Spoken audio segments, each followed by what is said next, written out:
একটা এসছে। মনীষ তুমি কী কাজ করছো আজকে? কী কাজ করছো গো মনীষ? ও মনীষ, তুমি আজ কী কাজ করছো? কটা ইট বহালা? হ্যাঁ, কটা ইট বহালা? হ্যাঁ, ইট কটা বহালা বলবো তো মনীষ? 100টা। আর তোমার ক টাকা বেতন? হ্যাঁ, 10,000 টাকা বেতন। কিছু তো দেয়নি তো। এটা এখন কী খাবা? ইট বুই এখন এটা দিবে? পায়েস দিবে না বন মিঠা? বন মিঠা খাবা? তো ইট বানো সব হয়ে গেল? ইট বানো হয়ে গেল সব? মনাকা বলো ঢেলে দিতে। আমি তো পারি না ঢালতে, আমি পারি না ঢালতে। গাড়াটা তো খুলো, ঢেলে দিছি তো। গাড়াটা তুমি খুলো, তারপর আমি ঢেলে দেবো বলছি তো। আচ্ছা, গাড়াটা হলো। এখন এইমাত্র অঙ্কিত বনবিটা খাবে। বনবিটার প্যাকেটটা খোলা হয়েছে।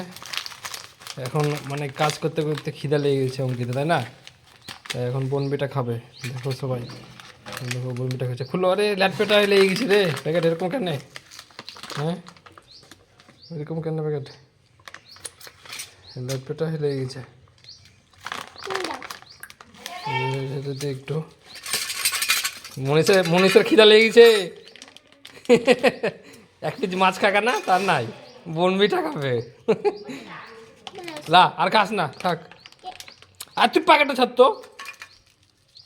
মনীষের খিদা লেগে গেছে, তাহলে আর খেতে হবে না।